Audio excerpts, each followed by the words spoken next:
So it's been come to my attention by Volta that yeah, these videos that I have been playing have had no sound, which is rather annoying, since it just does just seem to be this game,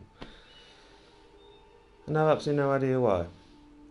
So now let's get back into this. This is the third time I've tried to play this through. It's quite difficult to actually follow each of the scenarios in time with each other. I did have videos, I've deleted them now, basically because the Imagawa were eradicated before they were supposed to be. Not quite sure what happened, but I think it's a Takada decided they didn't like him anymore, so they just wiped him out, so that was thankful. So we'll start the campaign again from the birth of Nobunaga. And just for all sakes and purposes, we have to turn everything on easy mode. So the incurred damage by both myself and other clans will be low. Their morale loss will be low. The AI aggression is low because otherwise people attack people, and like I said before, the Imagawa end up dying too early on my last playthrough. So we'll keep it nice and simple, nice and low, and then hopefully they actually stay alive long enough for us to wipe them out ourselves. So yeah, as you can see, the settings there: historical, battle death off. We don't want people to die before they're supposed to. Let's go ahead, confirm settings and play. Oh, we have a viewer. Hello, viewer. Make a comment if you would. So Nobuhide Oda, retainer to Nobumoto Oda, deputy to the representative of Hawaii. I'm butchering these names. Though a retainer, Nobuhide's natural sense for finance and strategy gave him enough power to surpass both the Shiba clan, his land's representative, and the Oda clan, their deputy. Hey! Hello, Walter, how are you doing? In the third year of Tenman 1534, Nobuhide was finally blessed with an heir who he gave the name Kiboshi? I'll go with that one.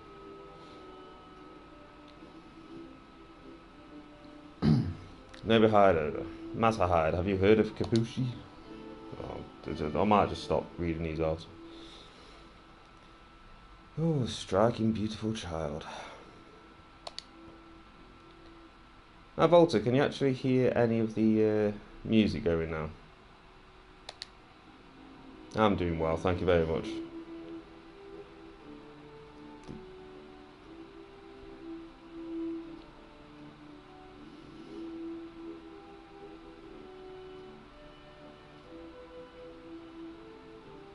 Ah, brilliant.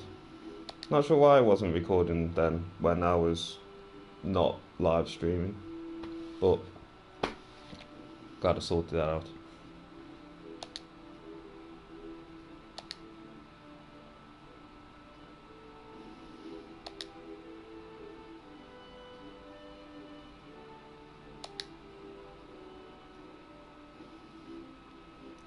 Just out of curiosity, Volta, how did you come across my channel?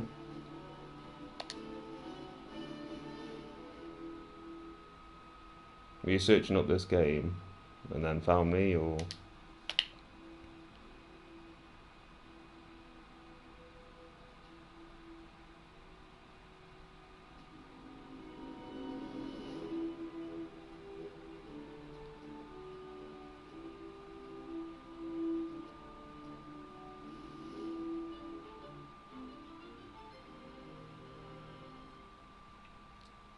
Good response.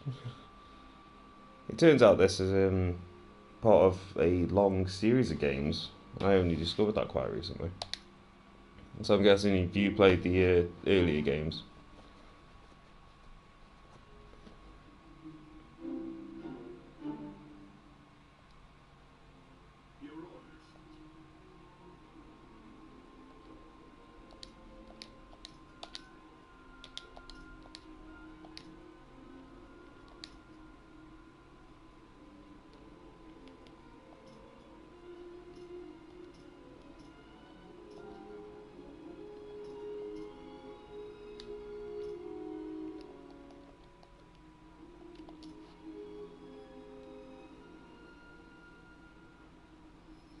It's a pain in the arse, this bloody campaign is.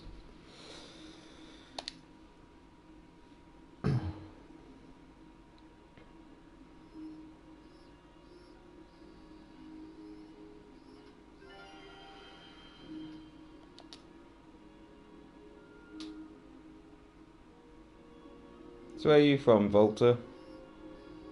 Just out of curiosity. I'm from good old Britain.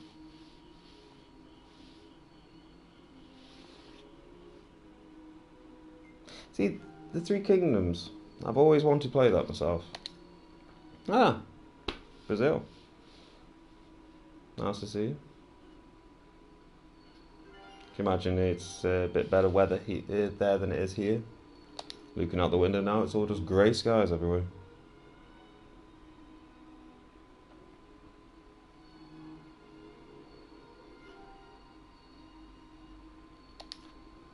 Yeah, I need to play Romance of the Three Kingdoms. It's a bit more in depth into it. You can have like more in-depth marriages and children and stuff like that. Well, from what I've read recently.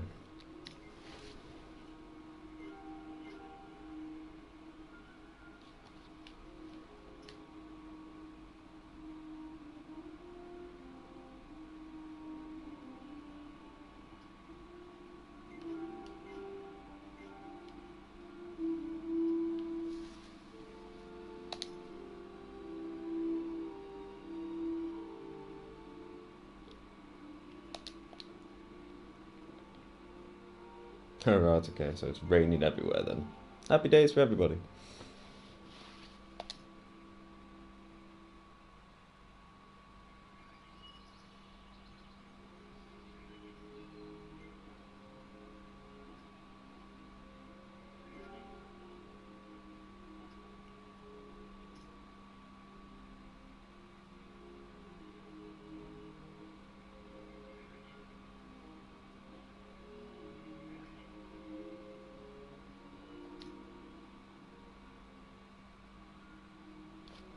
I may as well ask Volta, since you're actually the only person to tune into myself, is there anything in particular that you would like to see out of these games? Or from my channel going forward? I know obviously I play more RPG games, but I might start playing Fallout 4 again. Do a Fallout Friday or something.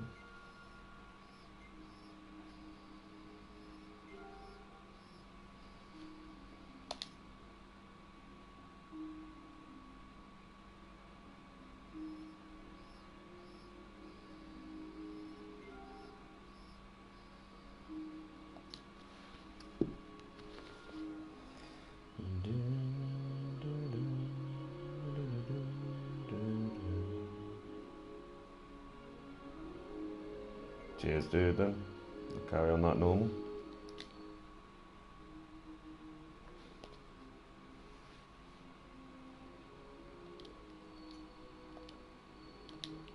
Wrong one.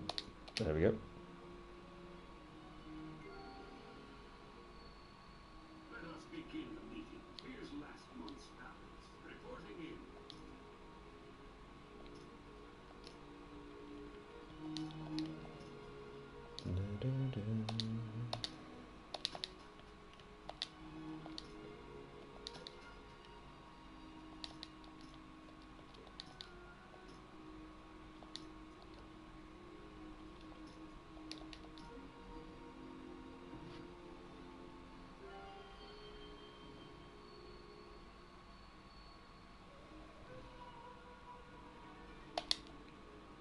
Wow. Crap.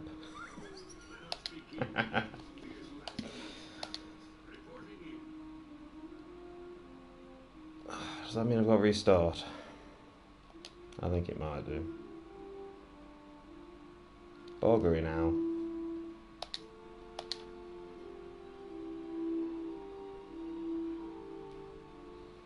Alright, next time, just, yeah. Do the quest as quickly as possible. That was a nice waste of 10 minutes. Yay.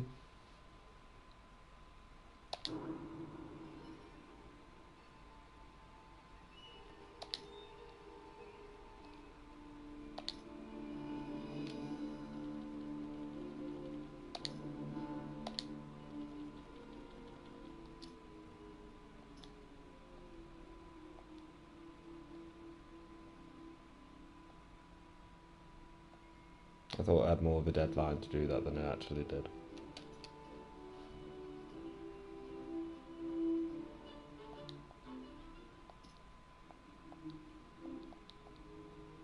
I know the next quest gives you a few years, so just for all sakes and purposes, get this out of the way.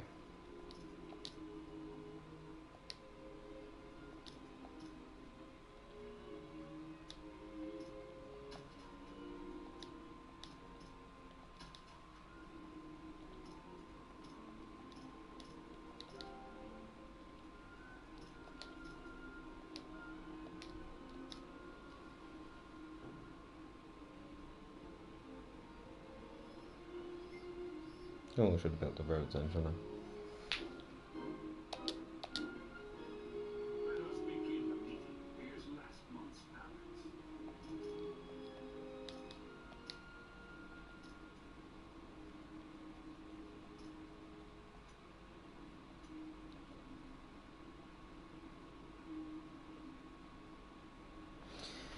Any tips? Yeah, early on, basically concentrate on increasing your population of your towns and castles. So increasing your roadworks to 3, as I've shown here, will start to give that bonus. I don't think I actually confirmed that then, did I? Never mind. So confirm to 3. Anything 3, 4, 5 gives you extra bonuses. I've done it again. There are many buildings that you can build in your provinces that increase your population. So can't show you now, I'm afraid. But for example, in the military sections, you can build theatres that help increase population, because it's all based. Sorry. The more your population increases, the higher the army you can deploy. So at the moment here, you've got 3,460. But if I show it on here, okay, fair enough, I can't change that workshop yet. But you can only have as many people in your army as you can that you can provide for. So the more crops and crafts you have, the more you can deploy. So it's nice to give yourself that bonus quite early.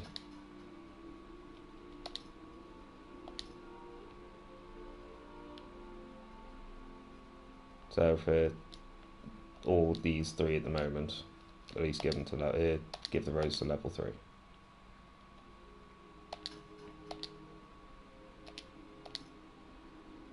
And then I'll show you later on where you can upgrade your castles.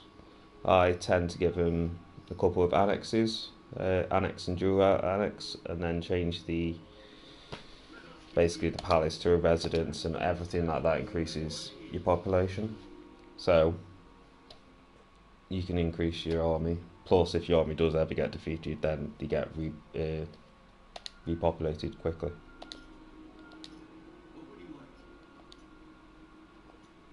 And also keep an eye on the merchant here and buy gifts, basically, so that you can then give them to your retainers and keep everybody in the blue. Because anybody who goes yellow starts to not perform very well, and anybody in red basically just works against you, almost.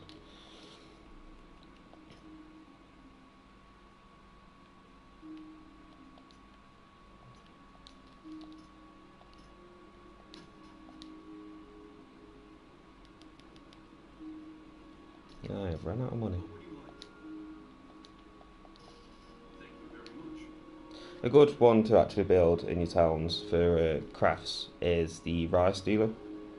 because that increases your population by, I think, about 10, which isn't much, granted, but 10 each month quickly adds up. But then it also makes buying rice better.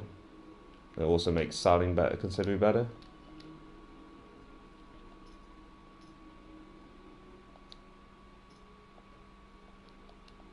I've still not done that quest yet, have I? There we go.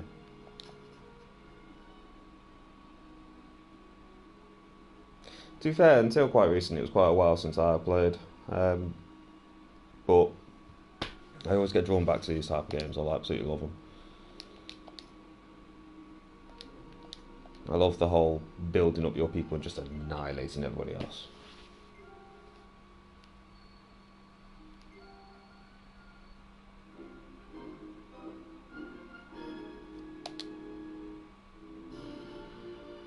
There you go. Managed to successfully do that quest then. Feel a bit silly for failing the last time.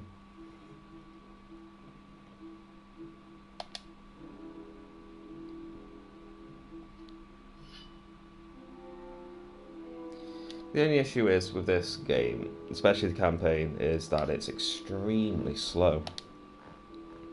So to keep things right, you kind of have to keep them with the years, with the scenarios like I showed you at the start. With the birth of Nobunaga, obviously, this one. But you have to really hold back conquering everybody, because otherwise it just messes up history. So certain events have to happen at a certain time. So a lot of the time you are just doing nothing. It's not so much if you choose a different clan and decide to just take over.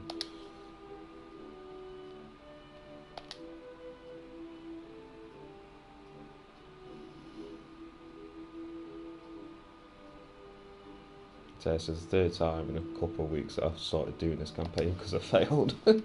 So I'm sick of seeing all these.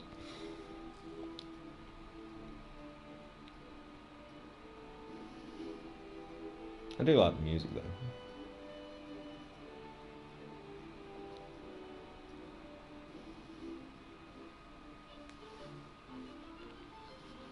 Now with this quest I have to attack and surrendered. But I have 4 years to do it. Yeah. So the recommendation is to keep building up the roads between your towns and building up that population. Because soon there'll be a quest where it's a bit extra,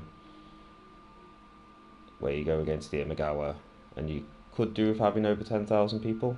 So I have quite a while to build that up, unfortunately.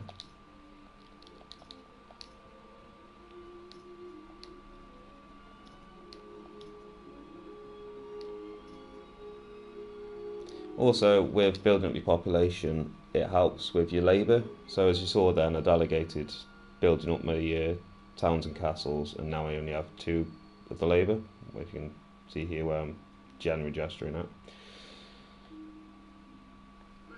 I don't know exactly how much population you need to increase before you get more labour.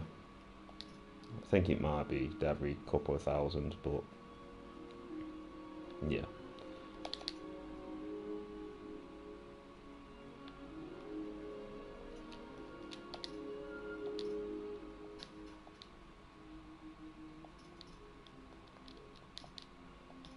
Also, regarding the roads, then there are certain times, certain people have traits or abilities that help reduce the labour costs or the money expenditure. Those generally appear in blue. So when you're choosing somebody for the right job, they have obviously the numbers next to the names. And when the higher the number is, obviously the quicker they do the job. So when we start building up castles, for example, anybody generally 50 or below is a poor choice to do anything, because then it's taking months for you to do it, which is then using up all your labour for that period of time. So people who have 90, for example, like there, use intelligence to try and find something for his castle is 81, which is alright. I mean, it's a little bit larger, but I might hold off until he grows a bit and becomes over 90, because then he can have a much larger area, and therefore he can find stuff like lumber, mines, yada yada yada, basically. Which then obviously helps increase your population and your resources and everything else. So some things are better off holding off a little bit.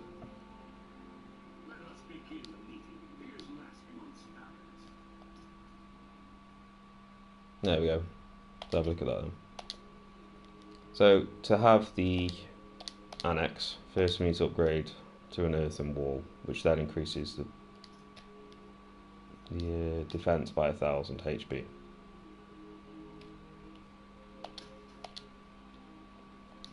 But just because I've done that, I've now only got enough labour for one.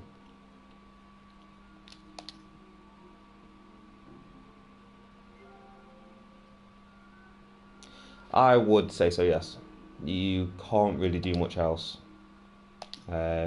without having that population. So again, building up your roads, building up your facilities in your areas. Because the quicker your population growth, the quicker everything else just moves along nicely. Later on, you can then, I will change some of the buildings that are focusing on population increase and increasing on military might. So, for example, like gates, they increase the strength of attack, which then obviously helps when you're fighting somebody. But for the most part, earlier on, you kind of want numbers to overwhelm your enemy. So it won't be long, really, before that starts to really increase.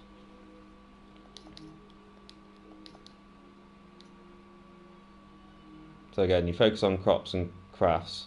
Okay, so you have your conscripts, which are your trained soldiers, and then you have your militia, which is, well, your everyday people. So the in-game depth is obviously the higher your soldiers are, the more trained people is, but obviously, again, militia to overwhelm them. And something to focus quite early on is crafts and crops, because obviously crafts, the more crafts you have each round, each month, example there, I can increase that from 698 to 712, which isn't a massive amount, it's only 14, but that's 14 gold extra every month, which does come in helpful, because as you've already seen, I have had to sell some resources to try and keep money. I just skipped over that then, but it should say we use less people than normal. So I have a bit more labour to do something else, so I can then improve another road.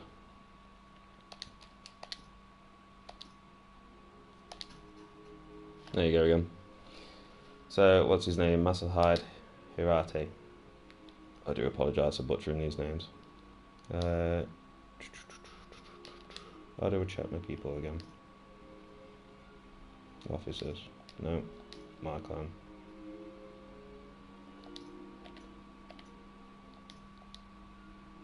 There you go. Because he's got the statesman trait, he occasionally uses less labour, which is helpful. However, at the moment I don't have the gold to properly utilise it. But again, that will change quite quickly.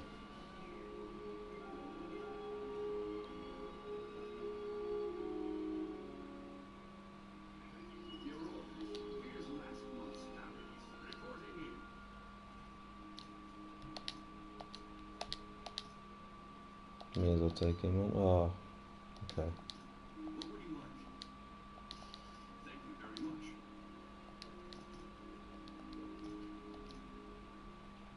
So, I know it said take over Anso in 4 years, so I might wait probably 2 years really before I start doing anything aggressive wise, because I really want my people to increase. I want to have that money buffer.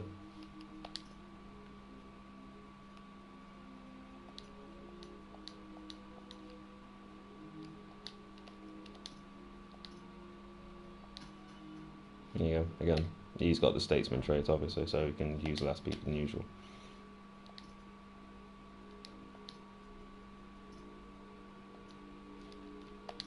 Run out of gold again.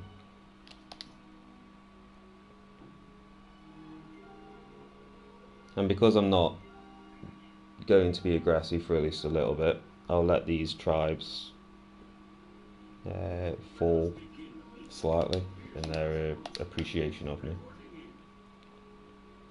Because when they get over 80%, like that, the Ansu tribe, Asun, Tara, whatever, once I start fighting, they'll come and join me. So I have potentially 4 units fighting 1, hopefully. And then you can completely surround the enemy and get the bonuses of attacking from behind and the sides, which, as you can imagine, is very helpful.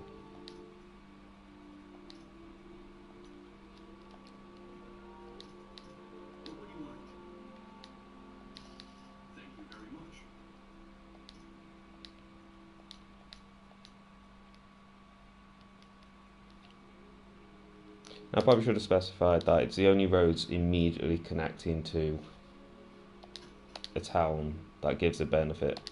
So, for example here, with a thick yellow, or thick gold, whichever you want to call it, right directly next to the castle. If I started to build up that one, it won't give me any benefit to there, but it will allow my troops to move quicker, which is good and bad. It's obviously, once you start to expand, it means you can get from, say, point A to point B quicker.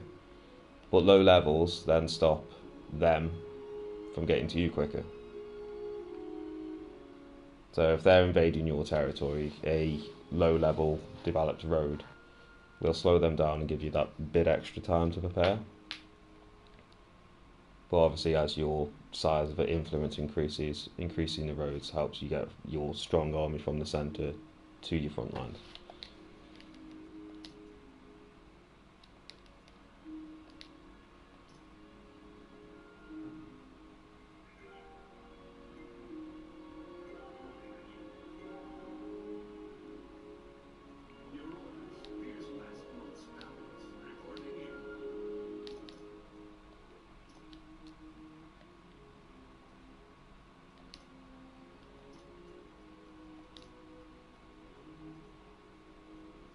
So right there now, I've got each town has got its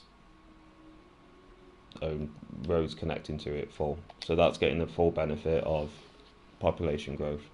So now, once I start getting more labour, I'll start trying to focus on base structures and facilities within my towns. But for the moment, there's not much else I can do.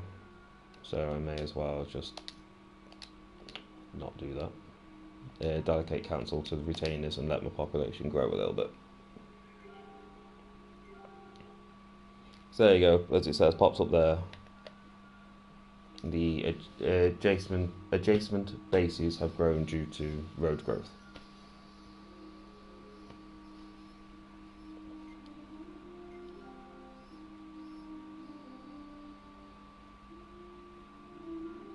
Which scenario? I probably would say start from the start. Obviously there is a tutorial. I did share that video before. But yeah, the birth of Nobunaga basically gives you a slow run through of how to play the game, essentially. Like it's how it teaches you about appeasing your tribes. It does start talking about diplomacy, and then it starts later on, obviously, talking about showing you how to do battles and stuff. I admit, the first time I got the game, I didn't follow the scenario, and I played, I think it was Date, was it? No, the Nambu clan, because I was like, oh, okay, they're at the top, out the way. And it didn't go particularly well for me at first. I've spent quite a few hours, days playing this game, and this is stuff that I've picked up myself that I didn't know about before. So yeah, playing the scenario is probably better, and like I said, playing on easy mode.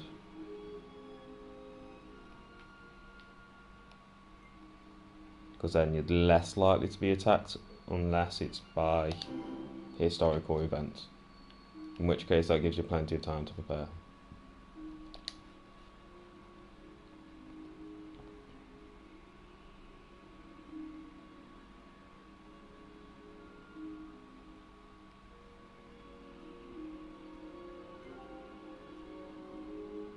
I hope I'm explaining everything well enough.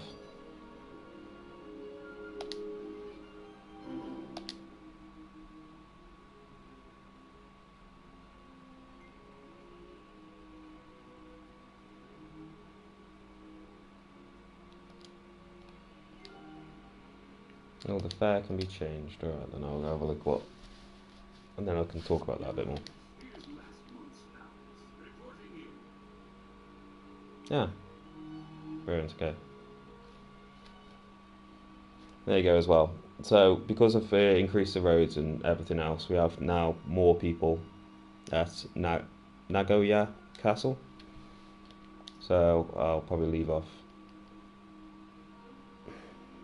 How much money do I need? 3,000. Okay, so I'm gonna have to wait for that one, I'm afraid. But there, for example, oh, come on. Oh yeah, they've done the rice dealer already. So population increases quickly there, and supplies become cheaper. I mentioned that before. There's if you're ever running out of resources, because it can happen if you mobilise far too many people. More of a later issue, but then by that point you should have enough rice developed that will last you for the year. But then we go there. So rice deal again, choose the highest number because it just gets done quicker. So population increases from 99 to 109, and that's that 10 bonus extra time every time. So on top of the other rice one, which would have increased it from 89 to 99, we then got 20 extra per month, which isn't a massive amount, but it does quickly add up. And that's a good one to have, a fishery. I'm glad we found that one. Rice deal again. There is a way of checking to see how much your bases do increase by each month. I can't remember off the top of my head now. Base. See that? There you go. So Nagoya. There. If you ever, when you get to the point where you have too many bases,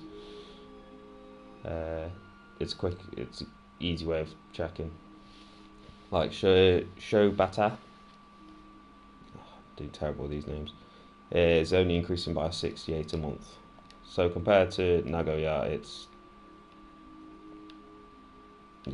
going to get, a lot less people over time.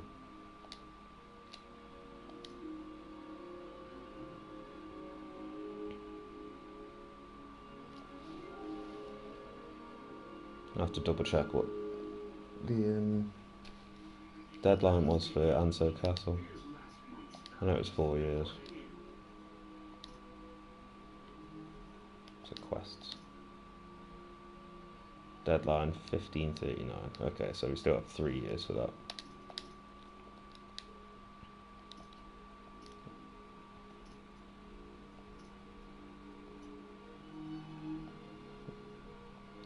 I think it's 1,500 I need. Okay.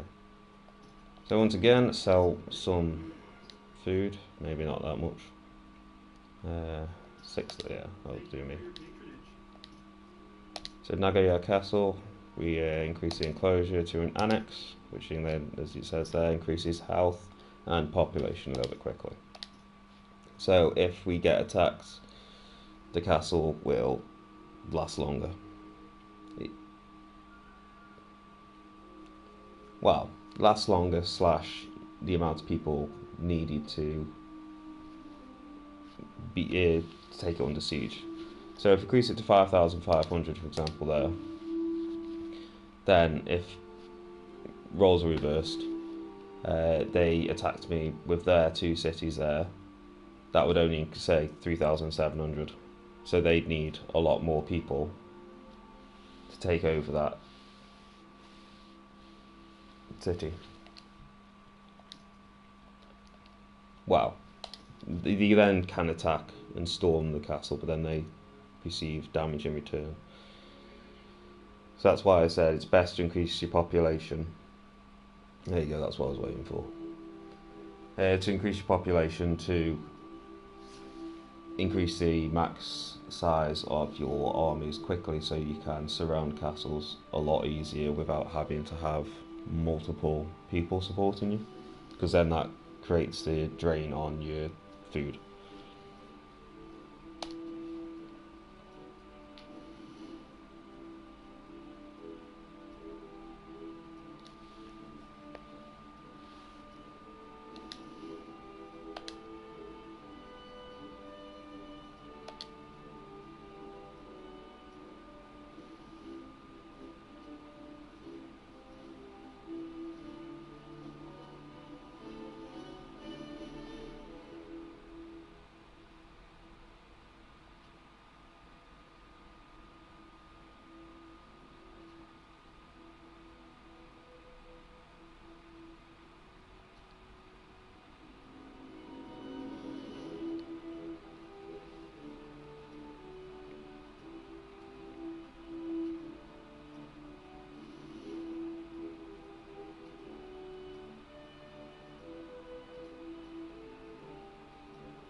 How much did it say I needed? Oh wait, no, we don't have enough. Okay.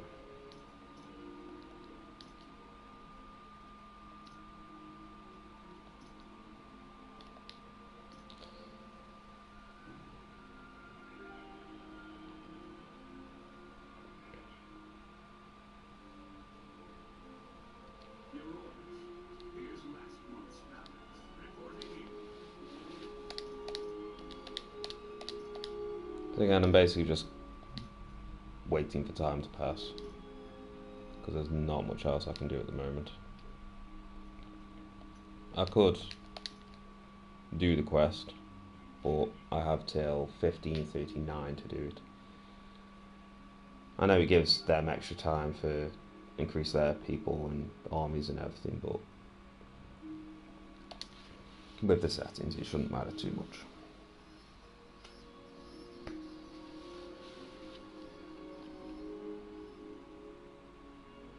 Plus it then gives me some time to build up resources and money.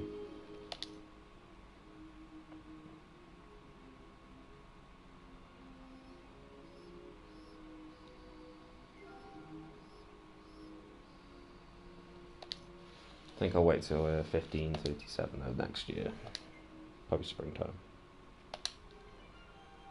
and then we'll take on our first battle.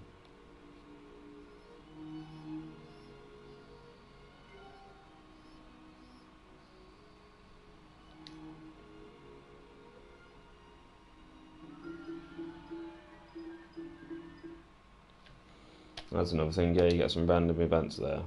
So all the countries that are flashing now have like got basically like 1.5 times the amount of harvest.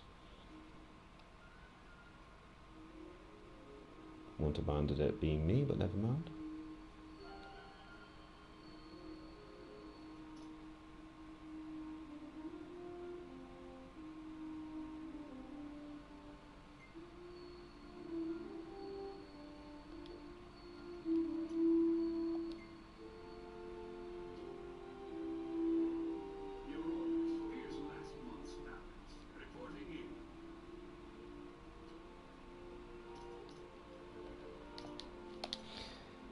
So whilst I'm here, crops, for example, you have the 13,000.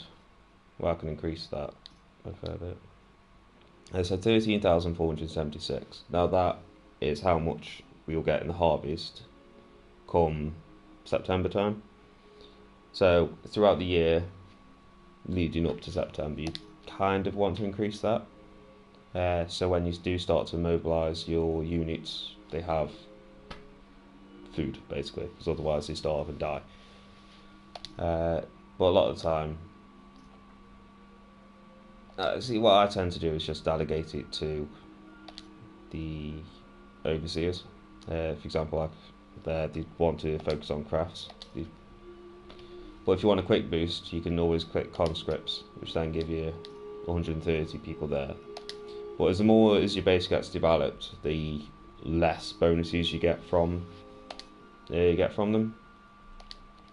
So whilst, for example, their crops increases by 11 there, as soon as that white bar starts to fill up, it will start dropping down to 8 a month, and then it'll be like 6, and then 4, and then like eventually 2 and 1, which is a bit poor, admittedly.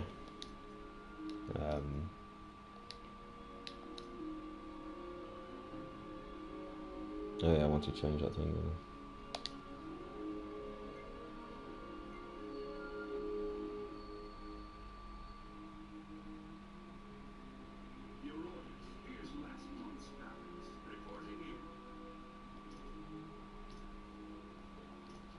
So in a short space of time now we have 4,100 people there.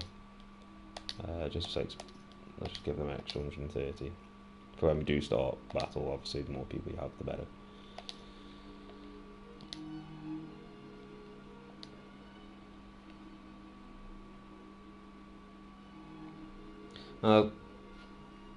That's what. Okay. So later on, so for now, I probably will have that rice dealer there because then you'll increase the population by 80 a month. But later on, once things start to get to the point where I'm more focused on other stuff, it's better to change it to these here. So we have crops there. Ooh, landmarks. Okay, so when this point gets to the point where we have enough people to expand the territory, I will use them for commercial districts. Because then with the landmark we can create an inn, which is a massive boost to your crafts, so your money per month and the population increase. You can use it for the conscripts, or military district I should say, and having a landmark allows you to create a large garden, which gives bonuses to military districts adjoining it. So if you see these lines here, it's what are connected together. So if you had a garden there and a garden there, then they'd help the other one. But for the moment, rice dealer I'd say is probably best, because like I said, the more rice dealers you have, the selling price of your food increases. So for every 10 at the moment I'm getting 10.4 gold, but that'll get to the point where I think it says like for every 10 you sell it's 13. So later on obviously you can then start selling thousands. For example, 4,000 there I can sell, and that would later on give me like 6,000 gold rather than the 4,200 now.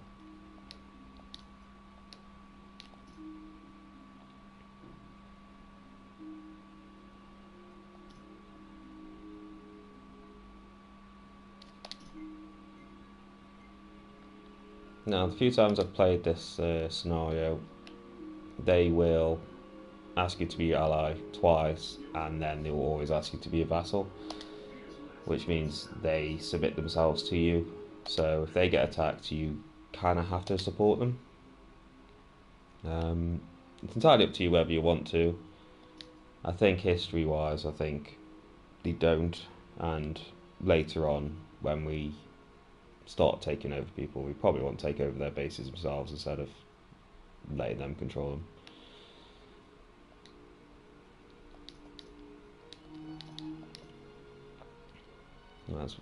delegate for a couple of months, and then I'll start attack Ento.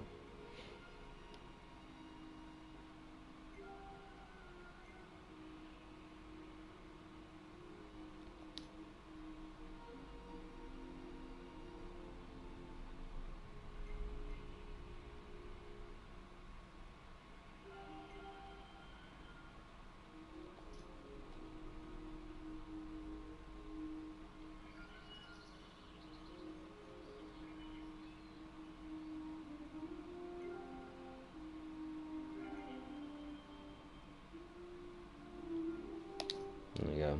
I'll start to attack next month, just so it gives them a bit extra time. So that April, May. Still have a couple of years to do the quest for, but it's fine. Not much else other than just waiting for your population to keep increasing.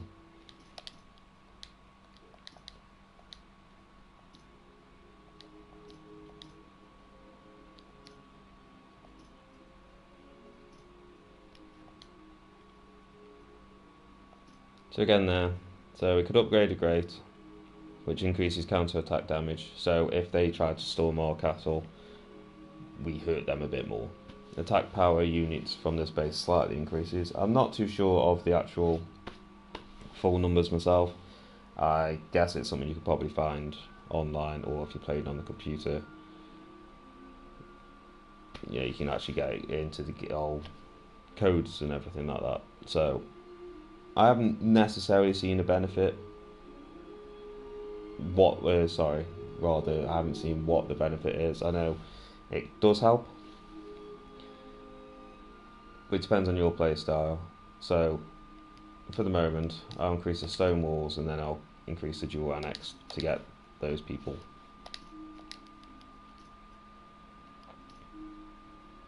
There. Oh, he's a good guy. I need him. So for him, that's what I've said earlier, is buy the stuff off the merchant and then give it to your retainers to increase their loyalty to, for example, from red to blue there. And he's a good guy, he is. He's got some the traits that I'll try to use him now. Is he there? Where is he? Yeah, there. So there you go. The heavy crush ability in battle greatly increases melee attack, which is good, to be fair. Although most of the game you'll probably be using ranged attack, but there are times when, if you're charging, for example,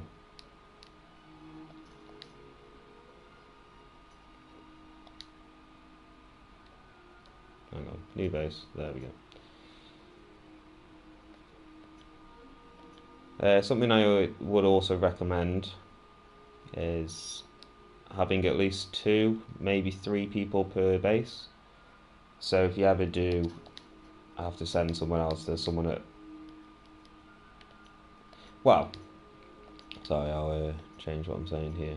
For example, this guy here raises defensive allies in front.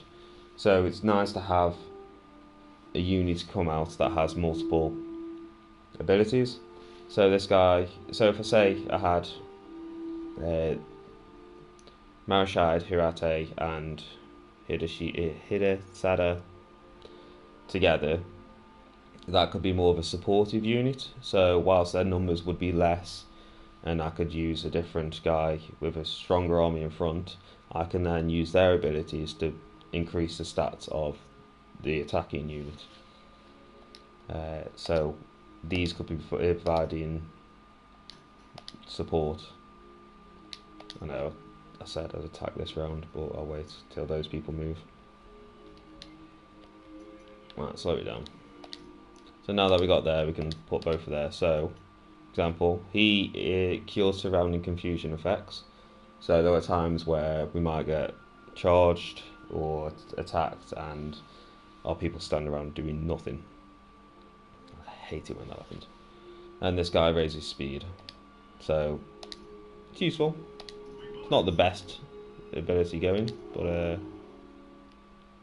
if you're getting overwhelmed, you can quickly move so you're not surrounded.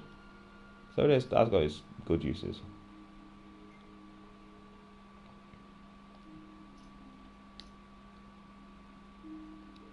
There we go, we got NOBUNAGA, who raises melee attack, but he increases the attack more for the same amount of points you have to use.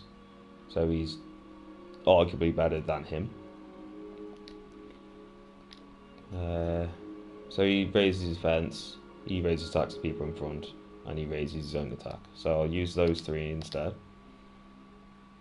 Make sure to deploy horses, because then you can charge, you can move a bit quicker. It's just, yeah. That's something I haven't actually spoke about, is using the merchant. You can only get horses and stuff like that through the merchant. Later on we'll be able to buy muskets, but that won't be for a couple of quests, a few years time. It'll be a fixed event that Shimazu gets them first. So far off to the east. Although I think technically it's south, if you look at it on a map. So they'll get the guns first, and then they'll slowly start to spread over here. Which is a requirement for a quest later on. But again, that's much later. So this guy lowers speed but raises defense, and as far as I'm aware, he raises defense more than other abilities that just raise defense. There we go.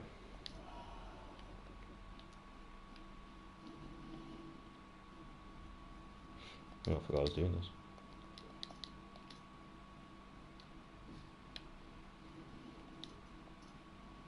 Oh, I should have done that. Never mind.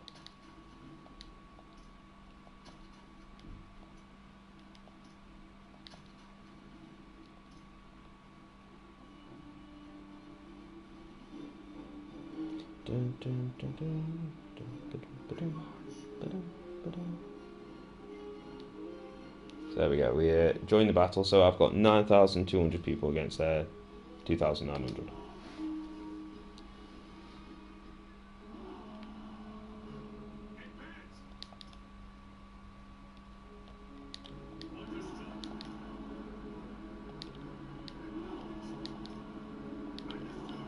Speed up the battle while they're moving, and then I'll slow it down once we start attacking, because otherwise things can go wrong quite quickly.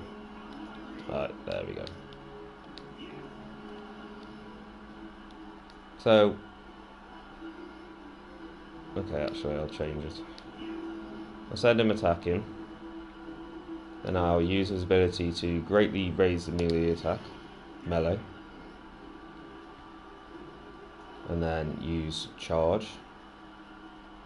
No, I won't. I'll raise defense first, so my attack and defense is better, and then charge. So now when he does go, there he goes, 250 damage there compared to my 40 received there. So that battle was over very quickly with arguably minimal losses. It probably would have overall lost more by keeping it going with long range attacks.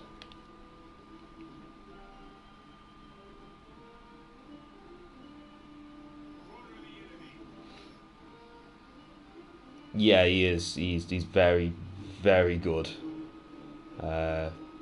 He is one of the best units to have early on. There are quite a few other people who have very similar abilities. For example, Nobunaga, though he doesn't have the melee attack, he has one that greatly boosts your long range attack, so he does a similar amount of damage without having to physically go up against your people.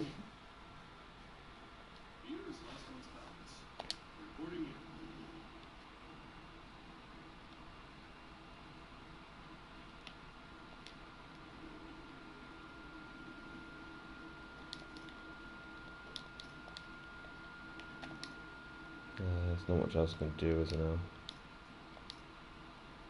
Oh yeah, there is. Actually, can change people. So there, they've already started doing the theatre. So you then increase it further I'll give it him, won't take too long. And then increases that population to 109. A theatre is also a good thing to have, by the way, early on, because it increases population but it also increases your money.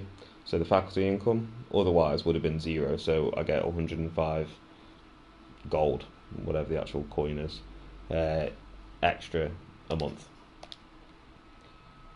Which, you know, again, helpful. Something I did forget to do, and that is my bad, is before you start attacking, is to appease these tribes. So they're 86 now.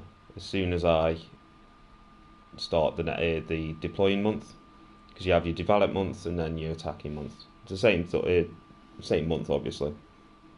But so, for all sakes purposes, let's increase them to 93.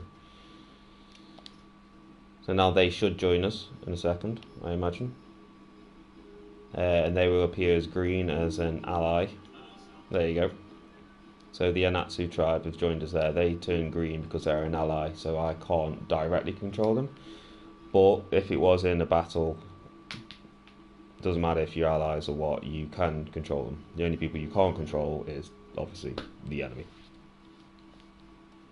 So I'll just speed that up because nobody's attacking.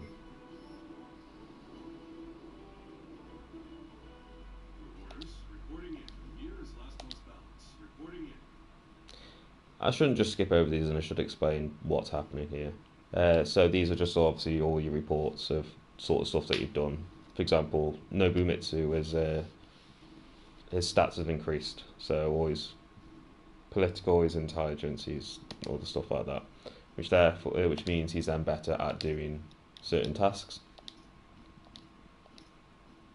So again, when you're increasing roads and stuff like that. I have enough there to sell without having to worry. So then I can then start to buy these gifts. Because later on you'll start getting like a lot of people. I mean, a lot of people is in like over 100 officers and everything. And to balance them all later on is not as hard work as it might sound, but it could be a bit easier.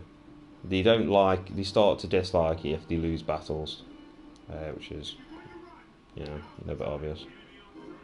Because then obviously they can get captured, and if they get captured, they don't like the fact that you've caused them to get captured.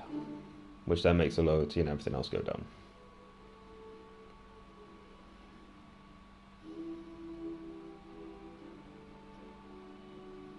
Okay, I'm going to have to get rid of those couple comments there, aren't I?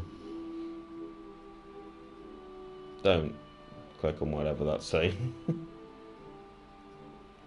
Best adult dating site. Yeah, I'm going to remove those comments when I can.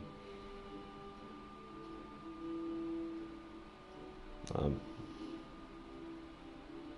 not a fan of spam. Sorry, I shouldn't be skipping these. Really, it's basically all about the political side of Imagawa trying to take over and increase his own country's size.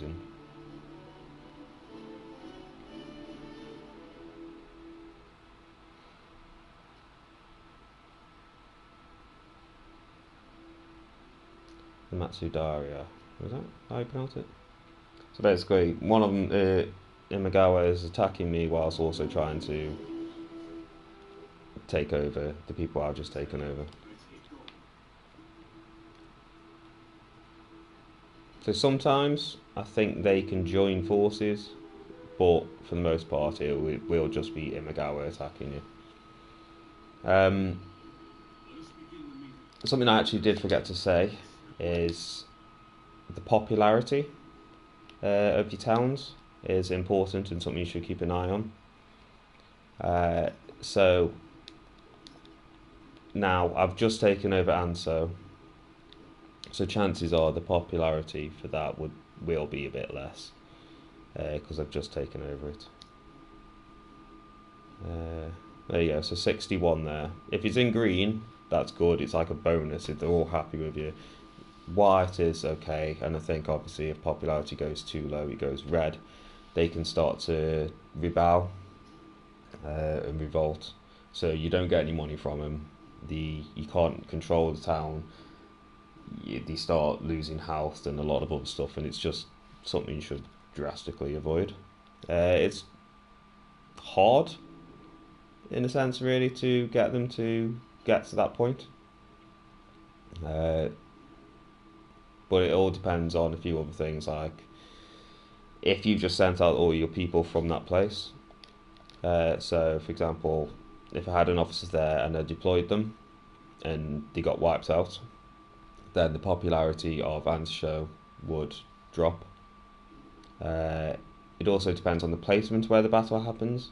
So if I left these here instead of facing him, instead of moving them to face them, then because there's a battle outside if outside the houses, they're not happy about that. Basically, they don't like you fighting at home. It can only be one stop away. So, for example, if I just move these, well, I can move them out there, basically. And I think that would decrease the popularity of their place, but don't quote me on that because I'm not sure. For the moment, though, I'm going to leave them here just because I don't want to accidentally start a fight there when I don't have to. It's the quest to defend this place anyway, so after Imagawa attacks me, as far as I'm aware, nobody else will attack me, but so I will return 2 of the units and just keep the one there. I think I might have already done that. Never mind. So if you zoom out as well, should have specified again, I do apologise. So use 4 labour to add a facility. Later on, especially when you end up controlling all these and everywhere else, you get notifications to say stuff, you can upgrade stuff. So zooming out allows you to see the individual bases, and the ones that can be changed flash yellow. So like there, I can then change the agricultural. I would have changed that differently than what the computer's done, because there aren't any commercial districts next to it. You have an agricultural and a military. I'm going to change that to a village and then eventually be a cargo man. So crops will get a bonus as well as your soldiers. So I'll change that now.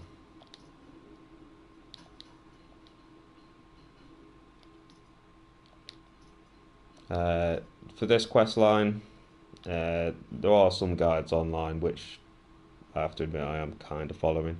I know most of it for the moment, but later on I will have to check on a couple of things because it gets a bit difficult. There's certain things that you do have to do and certain things you shouldn't do and everything else. It's difficult to follow the history exactly because you want to play the game. You want to take over people, you want to build up your bases, you want to build up extra bases, you can build new towns and stuff like that. But there are certain things that you shouldn't do until a certain point in time.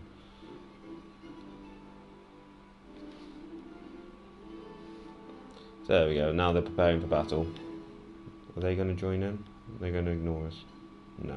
Okay.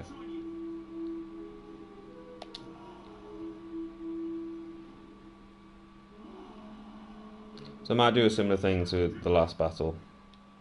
Although he's up there, so he'll be a bit late. So when defending a town, obviously it'll show you like the town wall.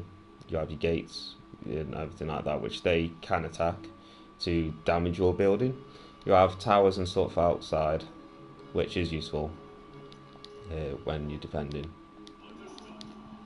It's a bit annoying when you're attacking immediately.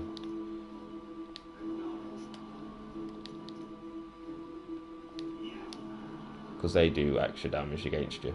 It won't be a great deal, but every bit, you know. So there you go. Zoom in then. Do ranged attack. And there you go. You start sending arrows at each other.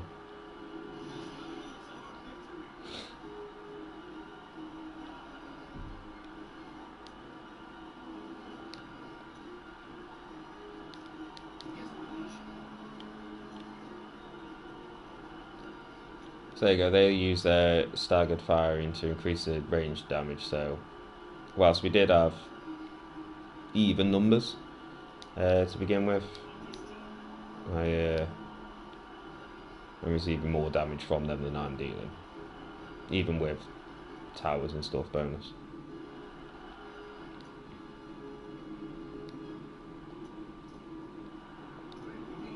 I need you all up, come on.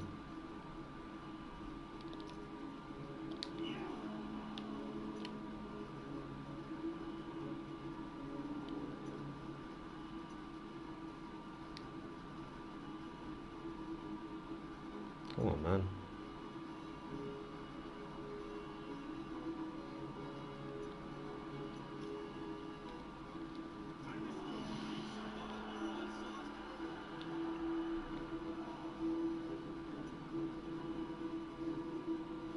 They might actually die.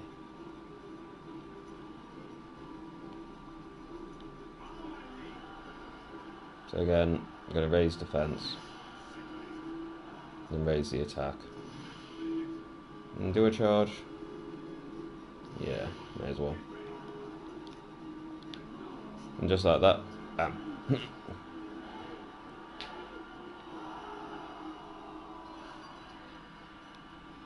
Now, send you home. It's a good job he didn't die then, to be fair. Because popularity would have decreased for there, and population increase would have slowed, and various other stuff.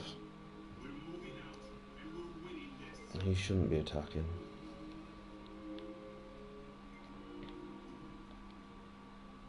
As far as I'm aware now, nobody else bothers to attack the castle other than Emigawa, and that was just the one time. Oh, discovered specialty. Yeah, and so.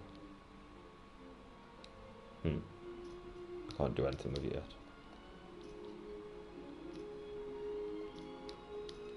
yet. Further on the quest line, Anso Castle will be taken away from you. You can't do anything against that. It's just an event where it just happens. So for the meantime, rather than building up the conscripts for Ansho to make it more difficult for when you want to get it back, you can increase the crops and the crafts. I'd say crafts because then each month it gets bonus, but that can change for your preference, obviously, because you will lose it, but you may as well make the most out of it before you lose it.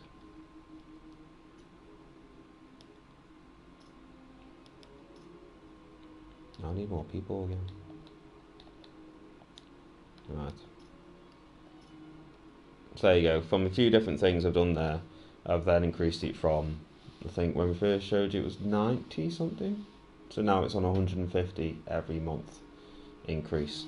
So going back to your previous comment, yeah, population increase is something that I would seriously focus on.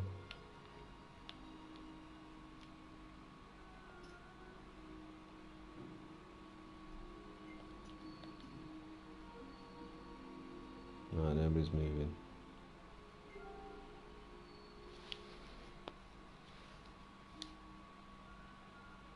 Let's begin the meeting. Here is last month's balance. Reporting it.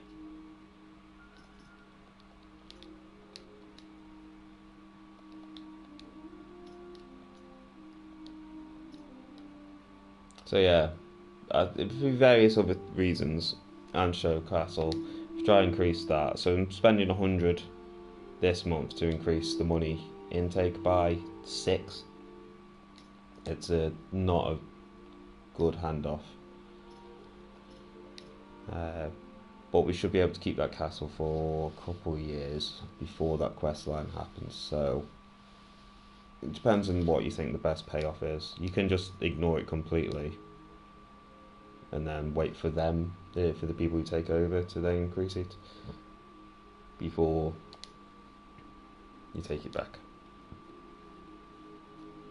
As I said earlier, changing this to a village because it's connected to a military district, so which will then give that a bonus, so you have more trained soldiers.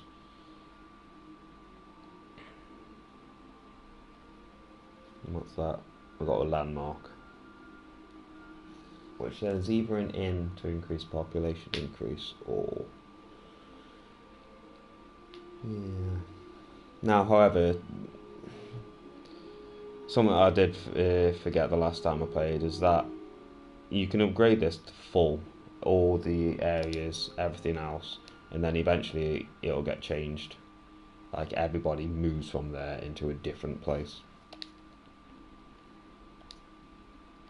So again, let's do rice dealer, and there I'm getting 160 a month.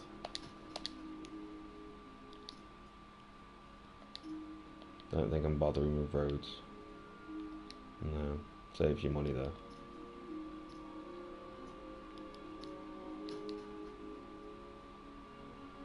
I'm not sure exactly how the appeasement, the support ratio I should say, gets affected. Because obviously they helped us in a fight. I think it depends on their number might be lost, decreases. But it generally decreases every month anyway. Unless you get it to 100%. So if I took over a couple of the Machidushi, again butchering names. So if I took over there, then they wouldn't be able to support that clan. So they'd be mine unless I lost a city. And the good thing about those tribes is that even though they're there in, where is it now? Hawaii, I think it's like, so now our tribe, if I got them supporting me, which they are 80% at the moment, doesn't matter where I was fighting, I could be fighting over here to Niho Palace, and they would still support me. So it doesn't matter if it's in your area where you're getting attacked, they will help support you from numerous other places. We'll just check the time. Unfortunately, I think I might have to go soon.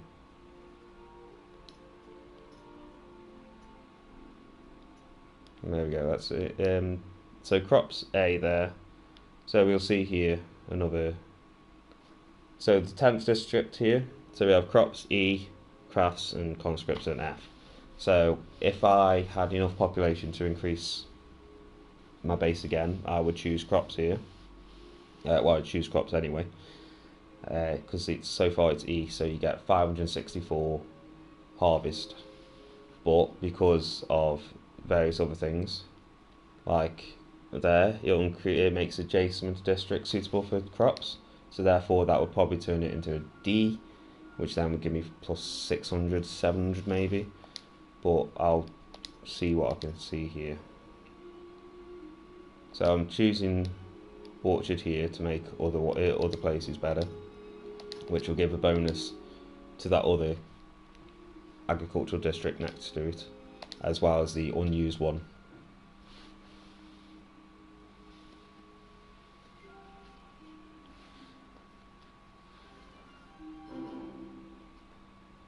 Let's begin the meeting. Here is last month's balance reporting in. So I think that did that. Yeah, orchard. So, oh, okay, never mind. I thought that would have increased it more than it did. But is that made that better? It's made that one better. And when that turns into cargo, then they'll make that better. And that one, and that one.